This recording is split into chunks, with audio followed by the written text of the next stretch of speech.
ये 13 दोष ऐसे हैं जिसके जीवन में होंगे तो उसको कभी शांति, कभी सुख, कभी ऐश्वर्य ये टिकेगा नहीं और दुर्गति निश्चित हो जाएगी।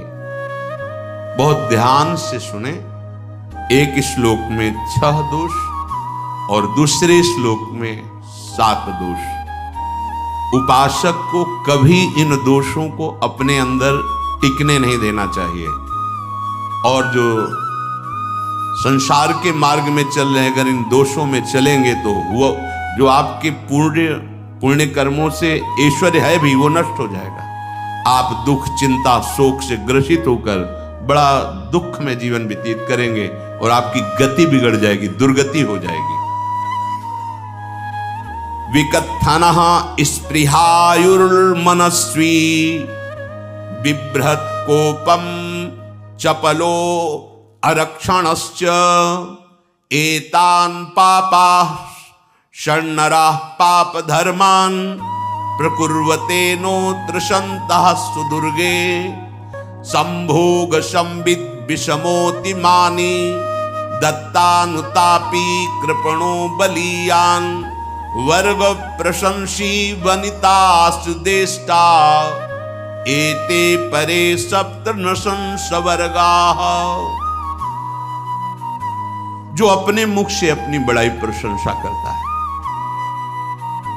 ये 13 लिख लो दिमाग में, डायरी में, क्योंकि ये नोट हो रहा है, आवाज डाली जाएगी, आप बार बार सुन, इनसे बचिए। अपनी बड़ाई, अपनी प्रशंसा कभी अपने मुख से नहीं करना, नहीं तो आपके पुण्य नष्ट हो जाएंगे, बुद्धि भ्रष्ट माने गिर जाएगी। अगर परमार्थ में चल रहे तो भी, और व्यवहार में तो पुण्य नष्ट हो ही जाएंगे। बुद्धि गिरी हुई तभी ऐसी बात होती है। और यह दोष बहुतायत है, ये बहुत प्रभावशाली है। अपनी बड़ाई मारना, इसको देख लो, पकड़ो, सत्संग है। अपने मुख से कभी अपनी बड़ाई ना करना।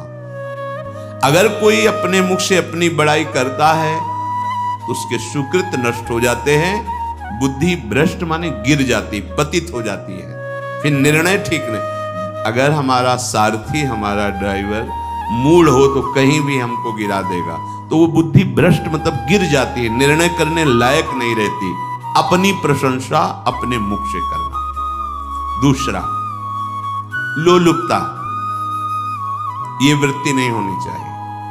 धर्म से चलेंगे, धर्म के द्वारा जो हमें प्राप्त होगा उसी से हम अपना भरण पोषण करेंगे। आपके बच्चे स्वस्थ होंगे, बुद्धिमान होंगे, परिवार में बहुत सुख और शांति होगी। भले दीपक की तरह जलो, बहुत काल तक रहेगी। लक्ष्मी जी भी आपके घर में बहुत काल, हम ये नहीं कहते कि बहुत नहीं, जितनी है बहुत सुख शांति से चलोगे।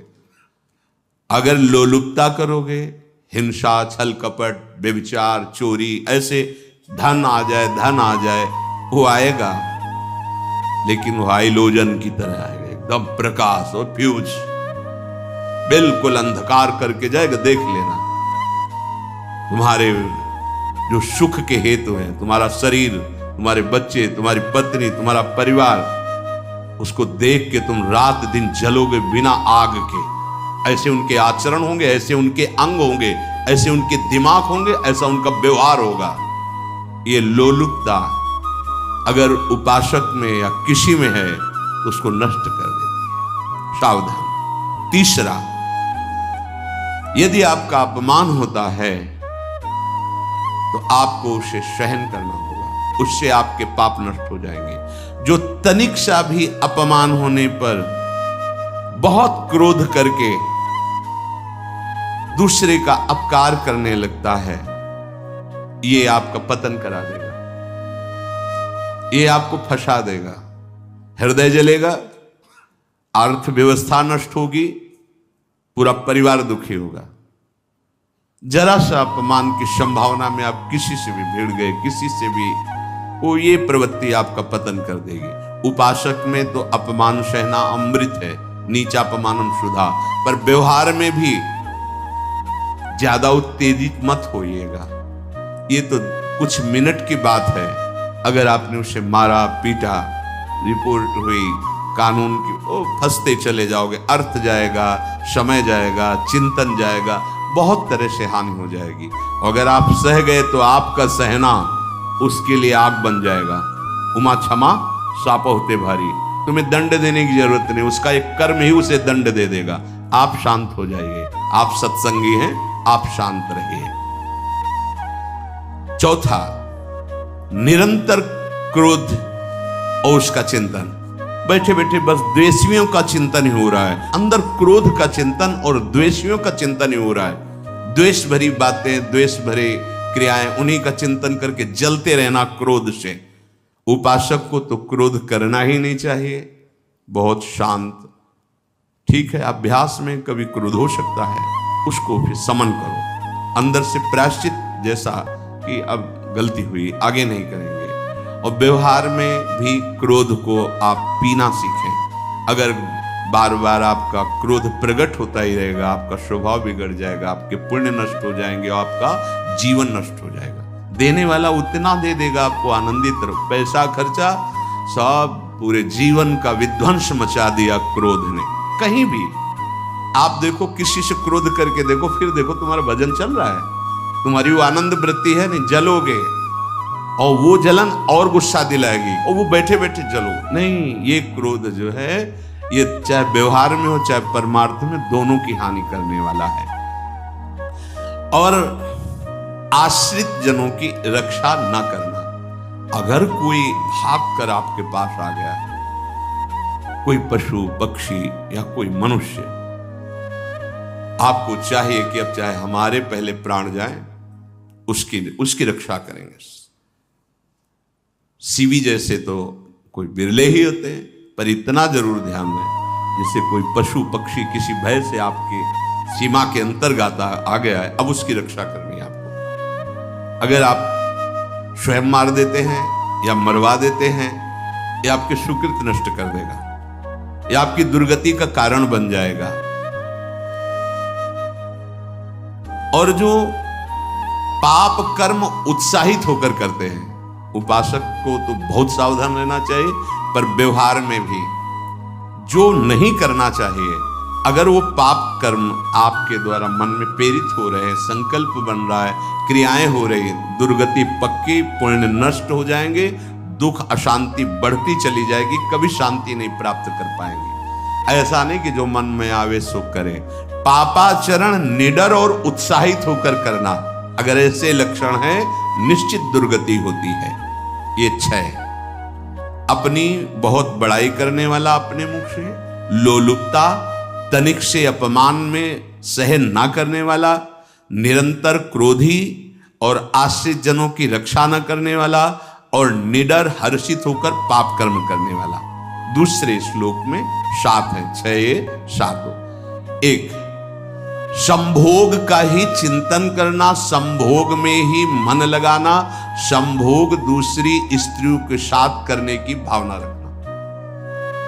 संभोग, पहला है संभोग। रात दिन बैठे बैठे बस यही चिंतन करना, गंदी बातों का, गंदी बातें देखना, गंदी बातें सुनना, गंदी बातों का चिंतन करना। फिर अन्य माताओं बहनों के प्रति काम दृष्टि से देखना, कोई आ जा रही है तो दृष्टि से, काम भाव से देखना, भोग बुद्धि से देखना, निश्चित पुण्यनाश दुर्गति। बड़े बड़े उदाहरण इतिहास में हैं जिन्होंने ऐसा दृश्य नेत्रों से देखने की चेष्टा की, मन में संकल्प किया, भोगने का, नष्ट हो गए, चाहे वो कितने बड़े प्रतापी हो। ये दुर्योधन कोई साधारण थोड़ी है, भगवान व्यासदेव जी के द्वारा ही तो लो, भगवान व्यासदेव जी ही इसकी उत्पत्ति का कारण है। आप देखो, इतने महान पुलस्त जी ही उत्पत्ति का कारण है रावण के। बस यही ऐसे दोष हैं जिनके कारण जीव नष्ट हो जाता है। ठीक है, धर्मयुक्त काम भगवान ने आदेश किया है, आपका पाणी ग्रहण संस्कार हो गया है, संतानोत्पत्ति की भावना से कुछ पवित्र तिथियों का त्याग करते हुए चर्चा में हुई है। एक नियम है, एक आदेश है शास्त्र का। आप बहुत काम प्रवृत्ति वाले हैं तो प्रत्येक मास में जब माताएं बहनें पवित्र हो जाती मासिक धर्म से, तो जिनका पाणी ग्रहण आपने किया, जो पत्नी स्वरूप है, वो ठीक है। वहां भी बार बार के लिए व्यभिचार प्रवृत्ति के लिए शास्त्र आदेश नहीं करता, संयम पूर्वक, और उसका चिंतन नहीं करना। पाणी ग्रहण संस्कार है, घर में विराजमान है, एक संयम एक नियम के अनुसार उसका चिंतन तो फिर भ्रष्ट कर देगा। चिंतन प्रभु का करना है, चिंतन प्रभु की सेवा जो आपके कर्तव्य, इसके चिंतन से बचो। घातक है, बहुत बड़ा जहर है। अगर विषय चिंतन होने लगा तो मरोगे, जिंदा जलोगे, दुर्गति भी होगी। ये अंदर की जो आग है ना, कामाग्नि, ये इतनी बढ़ती चली जाएगी, तुम्हारे होश खराब हो जाएंगे कि मुझे क्या करना चाहिए, क्या नहीं करना चाहिए। कुआ मदांधो मदनातुरोमा, अंधा हो जाएगा, नहीं दिखाई देगा अनुजा तनुजा क्या है कौन है, कुछ नहीं, भ्रष्ट बुद्धि। संभोग का चिंतन नहीं। धर्मयुक्त काम आदेश है शास्त्र में। यदि आप प्रवृत्ति मार्ग में हैं तो अपनी पत्नी को जो पाणी ग्रहण स्वीकार किया है, वहां भी पवित्र तिथियों का त्याग करते हुए, एकादशी है, रामनवमी है, नव दुर्गा है, जन्माष्टमी है, राधाष्टमी, जो पवित्र तिथियों का त्याग करते हुए, और ऐसे जो मर्यादाएं हैं उसके अनुसार, और कहीं पराई स्त्री के साथ संभोग के बाद निश्चित दुर्गति पक्की है। ऐसे ही माताओं के लिए है, स्त्री शरीर के लिए है। यदि वो ऐसी गलत चेष्टा, तो पतिवंचक परपति रति करई, रो नरक कल्पसत परई। ये भोग चिंतन से बचने की चेष्टा कीजिए तो क्रिया से अपने आप बच जाएंगे। क्रिया के पहले चिंतन होता है, चिंतन से ही क्रिया का आवेश आता है। चिंतन संभालिए, इसी से भगवत प्राप्ति होती है, चिंतन से, और इसी से दुर्गति भी होती है। अनन्यस चिंतयन्तु माम, भगवान चिंतन करे, मेरा करो, कर्तव्य कर्म मेरे को समर्पित करो। अब जब चिंतन संभोग का होगा तो बुद्धि भ्रष्ट हो जाएगी। ये जो राक्षसी प्रवृत्तियां सुनने को मिलती है ना, कि ऐसा हुआ, वो देखा, सुना और चिंतन किए, और इतनी राक्षसी वृत्ति आ गई कि बस अब उनमें और राक्षसों में कोई अंतर नहीं रह गया। दूसरा, विषमता रखने वाला, सबके साथ बर्ताव ऐसा कि मैं बहुत श्रेष्ठ हूं और दूसरे सब नहीं, ऐसा व्यवहार। सब भगवत स्वरूप है, समान व्यवहार। जैसे आपके भोजन है तो जो आप पा रहे हो वही सबको दीजिए, बैठने की व्यवस्था, उठने की व्यवस्था, क्रम बाय क्रम, पर उसको भी नीच भाव से मत देखिए। उस कोटि का उसको प्यार दीजिए, दुलार दीजिए, सम्मान दीजिए। इतनी विषमता न फैलाते रहें अपने जीवन में कि आप सबके निंदा के पात्र बन जाए। विषमता नहीं, सबको प्यार। हाँ ठीक है, पुत्र का अलग प्यार है, भाई का अलग प्यार है, पिता का अलग प्यार है, पर हमारा व्यवहार प्रीति युक्त होना चाहिए, विषमता भरा नहीं होना चाहिए। अगर हमारे चित्त में विषमता ही रही तो संसार है, प्रभु नहीं है। जीत विषम संसार कीर्ति जग बिस्तर है। जो विषमता पर विजय प्राप्त कर लेता है वही भगवत प्राप्ति का अधिकारी। ये विषमता बहुत बड़ी हानि है।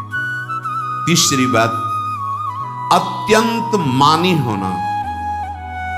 जहां आपके प्राण कमजोर होंगे, पुण्य नष्ट होगा, आयुश्री सब नष्ट होना है, ऐसे आचरण करवाएगा गुरुजनों के साथ, महापुरुषों के साथ। ये बहुत नीच प्रवृत्ति है। अत्यंत मान प्रियता, मुझे सम्मान मिले, उत्तम प्रवृत्ति है। सबको मान देना, स्वयं अमानी रहना। चौथा, दान देने की बात कह के मुकर जाना या दान देकर पश्चाताप करना।